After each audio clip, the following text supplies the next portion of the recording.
Hello everyone, welcome back to the travel with Manish. तो thumbnail देख के आपने पता लगा ही लिया होगा, आज हम बात करने वाले हैं जर्मनी टूरिस्ट वीज़ा के बारे में। हाँ जी, जर्मनी शेंगन वीज़ा क्या मिलना आसान है? बहुत ही ज़्यादा आसान है, अगर आप जो मैं आगे वीडियो में स्टेप बताऊंगा उनको फॉलो कर लेते हो। तो जी, जर्मनी शेंगन वीज़ा कितने रुपए कॉस्ट करता है? तो मात्र 90 यूरो के आसपास ये कॉस्ट करता है, प्लस VFS चार्जेस। तकरीबन ये बन जाता है आपका 11 साढ़े 11 12 हज़ार के आसपास। इतने में आपका Germany tourist visa Schengen visa निकल आता है। और इस वीज़े पर हम एक नहीं, दो नहीं, तीन नहीं, पूरी 29 कंट्रियाँ ट्रैवल कर सकते हैं। जी हाँ, पूरी 29 कंट्रियाँ। हाँ जी, अगर हम बात करें कि ये वीज़ा कितने टाइम तक का मिल सकता है, तो ये सब सारा डिपेंड करता है एम्बेसी के ऊपर, आपकी प्रोफाइल के ऊपर। अगर आपकी प्रोफाइल बढ़िया है तो आपको वीज़ा भी 2 साल से लेके 5 साल तक का भी मिल सकता है। अगर इस वीडियो को आप देख के स्टेप बाय स्टेप फॉलो करेंगे तो आप रिफ्यूज़ल से बच जाएंगे, और कम से कम नहीं ज़्यादा 30 दिन का आपको वीज़ा मिल ही जाएगा जर्मनी का, अगर आप इस वीडियो को देख के स्टेप फॉलो करते हैं। हम बात करें जर्मन शेंगन वीज़ा के डॉक्यूमेंट्स के बारे में, तो किन किन डॉक्यूमेंट्स की रिक्वायरमेंट होती है। तो सबसे पहले अगर हम बात करें, पासपोर्ट चाहिए होता है हमें 6 महीने पुराना, और कम से कम 2 पेज तो खाली चाहिए होने चाहिए। आप जॉब कर रहे हो तो NOC प्लस 3 महीने की सैलरी स्लिप। अगर आप बिजनेस कर रहे हो, अपना GST सर्टिफिकेट लगा सकते हो, अपना MSME लगा सकते हो। स्टेटमेंट में हमें चाहिए कम से कम 6 महीने की बैंक स्टेटमेंट, जिसमें फ्लोटिंग बैलेंस होना चाहिए 4 से 5 लाख। अगर नहीं है तो वीज़ा मत अप्लाई करना, रिफ्यूज़ल आ जाएगा। स्टैम्प एंड साइन ज़रूर होना चाहिए स्टेटमेंट के ऊपर। और फिर उसके बाद बेसिक डॉक्यूमेंट आपको पता ही है, ITR, itinerary, cover letter, insurance, dummy flight booking, dummy hotel booking. बस इतने से डॉक्यूमेंट्स की रिक्वायरमेंट होती है।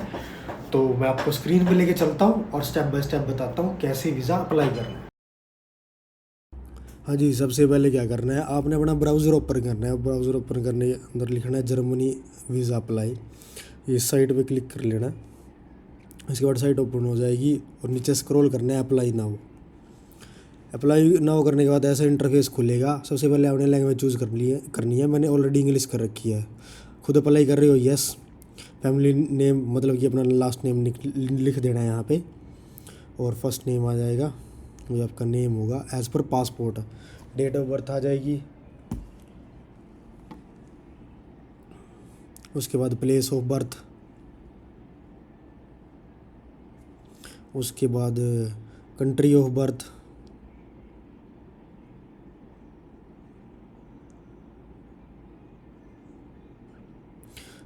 स्टेटस आ जाएगा सिंगल हो आप तो, नेशनलिटी आ जाएगी।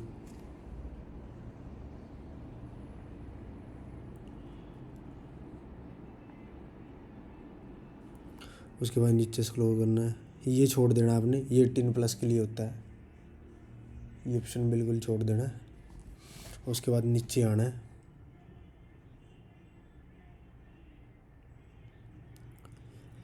करंट ऑक्यूपेशन के बारे में भरना है। मैं बिजनेस करता हूँ तो मैं बिजनेस ही एंटर करूँगा इसके अंदर।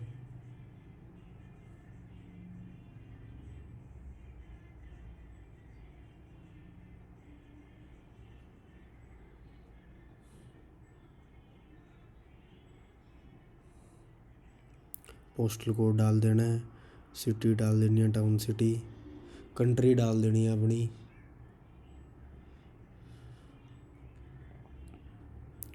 उसके बाद मोबाइल नंबर डाल देना है,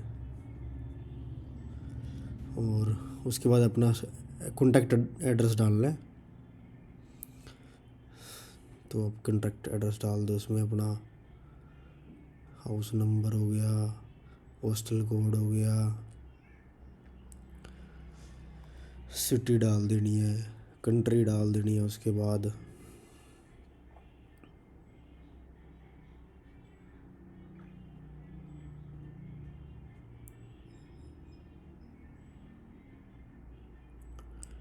मोबाइल नंबर डालना है, फिर जीमेल डाल देनी है, फिर इसके बाद आप क्या डॉक्यूमेंट लगा रहे हो, क्या कैरी कर रहे हो, पासपोर्ट डाल देना है, पासपोर्ट नंबर डाल देना है। उसके बाद यहाँ पे नेशनल आइडेंटिटी नंबर, आधार कार्ड, पैन कार्ड जो नंबर है वो यहाँ पे डाल देना है अपना, ठीक है। उसके बाद आपका पासपोर्ट कब एक्सपायर हो रहा है, मतलब कब से इशू है, पहले ये डालना है, फिर कब एक्सपायर हो रहा है, फिर वो डालना है।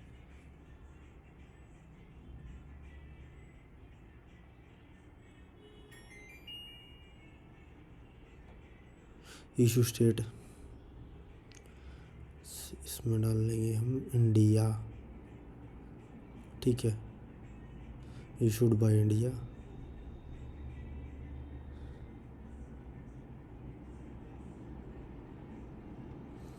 ठीक है, अगर आपके बायोमेट्रिक पहले हो रखे हैं तो इसको येस कर दो, अगर नहीं हो रखे, फर्स्ट टाइम अप्लाई कर रहे हो तो नो कर दो। पर्पज़ ऑफ ट्रैवल मेरा पर्पज़ ऑफ ट्रैवल यहाँ पे टूरिस्ट है, तो अब टूरिस्ट कर दो।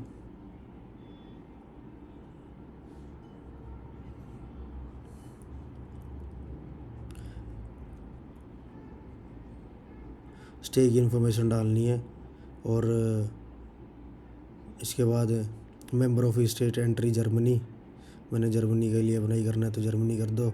डेस्टिनेशन भी मैंने जर्मनी कर देता हूँ मैं यहाँ पे, ठीक है। सिंगल एंट्री का चाहिए तो सिंगल एंट्री का कर रहा हूँ मैं यहाँ पे। सिंगल एंट्री का आप भी सिंगल एंट्री का करना फर्स्ट टाइम में, ठीक है ना, अगर वो फर्स्ट टाइम कर रहे हैं। तो कब जा रहे हो आप और कब वापस आना है, ये आपने इसके अंदर एंटर ज़रूर करना है।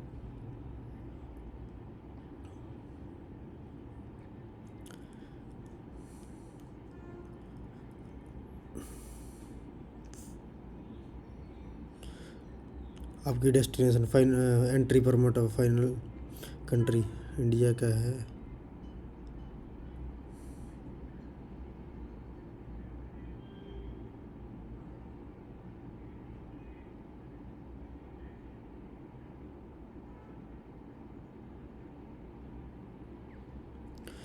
फिर आपने ये रेफरेंस में क्या है, रेफरेंस में अगर कोई स्पॉन्सर है वो स्पॉन्सर डाल देनी है, और होटल बुकिंग है तो होटल, आप अगर होटल बुकिंग में जा रहे हो तो होटल बुकिंग डाल देनी है। तो मैं होटल बुकिंग पे जा रहा हूँ तो मैं होटल बुकिंग डाल लूँगा। यहाँ पे नेम डाल देना है होटल के, और रिजर्वेशन नंबर डाल देना है, ठीक है।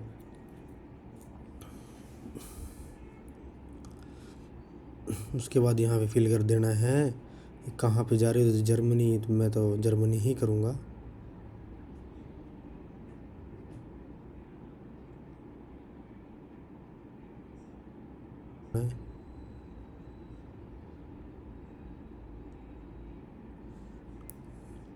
रजिस्टर्ड नंबर डाल देना है, ठीक है। फैमिली नेम, फर्स्ट नेम डाल देना है, स्ट्रीट एड्रेस डाल देना, हाउस नंबर डाल देना है, पोस्टल कोड डाल देना है, और टाउन सिटी का भी डाल देना है।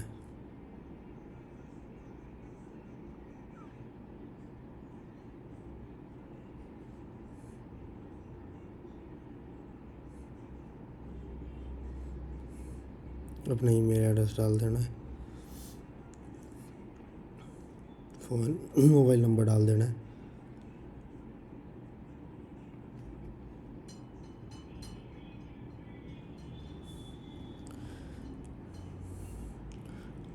उसके बाद आप क्या कैरी कर रहे हो, क्या आप अपने साथ कैश कैरी कर रहे हो, कार्ड कैरी कर रहे हो, कर देना है। और उसके बाद आपका फॉर्म कंप्लीट हो गया, कंटिन्यू। उसके बाद ये PDF आएगी डाउनलोड के लिए, डाउनलोड कर लेनी है। ये फॉर्म आपने अपने साथ VFS लेके जाना है, ऐसे एप्लीकेशन फॉर्म होता है। उसके बाद आपने बैक जाना है, बुक एंड अपॉइंटमेंट का ऑप्शन है, उसके बाद बुक नाउ करना है। यहाँ से आपकी VFS की अपॉइंटमेंट बुक होएगी।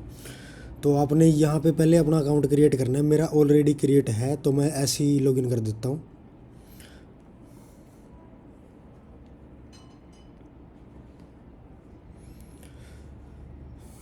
तो लॉगिन करने के बाद OTP जाएगा नंबर पे, तो ये OTP यहाँ पे एंटर कर देना है।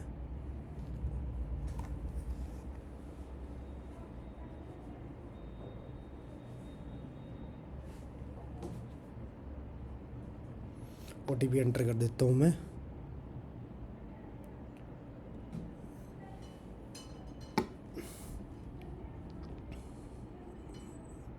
OTP एंटर करने के बाद साइन इन करना है। साइन इन के बाद बुक न्यू अपॉइंटमेंट का ऑप्शन आ रहा है, start new booking. Application centre मैं दिल्ली चूज़ कर रहा हूँ क्योंकि मैंने दिल्ली में ही जाना है। आप चंडीगढ़ भी चूज़ करते हो, जहाँ से है आप चंडीगढ़ दिल्ली। तो उसके बाद कैटेगरी मैं जर्मनी शेंगन के लिए कर रहा हूँ, 90 डेज़ लेस वाला। और उसके बाद जाएंगे टूरिज़्म, मैं टूरिज़्म कर रहा हूँ, कंटिन्यू। उसके बाद आपने डिटेल्स भरनी है, अपनी नेम भरना है, last name as per passport, ये डिटेल होनी चाहिए आपकी। Date of birth,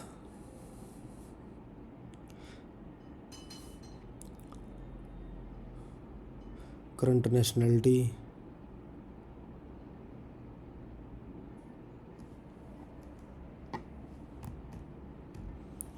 passport expiry date,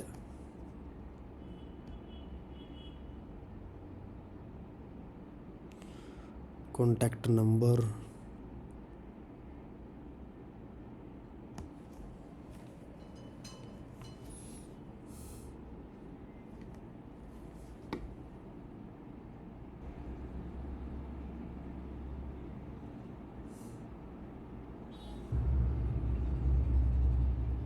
उसके बाद सेव कर देनी है सारी डिटेल्स और कंटिन्यू कर देना। अगर आपने अनदर कोई एप्लीकेशन के लिए बुकिंग करनी है इकट्ठे ही, तो यहाँ पे आप ऐड कर सकते हो। तो कंटिन्यू कर देना है। यहाँ पे आपने डेट चूज़ करनी है, ये स्लॉट अवेलेबल है। तो मैं कर देता हूँ इस टाइम 7 की या 10 की कर लेते हैं। तो ये क्या टाइमिंग चाहिए आपको? मैं टाइमिंग पे जाऊंगा तो अगर 9 o'clock के आसपास जाऊंगा, ये मेरे लिए सफिशेंट है। उसके बाद ओके कर देना है। अब ये आता है प्रीमियम लॉन्च वाला चाहिए, कोरियर फीस वगैरह ये सारा कुछ आता है इसके अंदर, ठीक है। तो मैं प्रीमियम लॉन्च की सर्विस लूँगा क्योंकि मेरे को थोड़ा जल्दी करवाना है ये। तो उसमें ऐड कर लेता हूँ प्रीमियम लॉन्च वाली, ठीक है। और उसके बाद कंटिन्यू कर देता हूँ।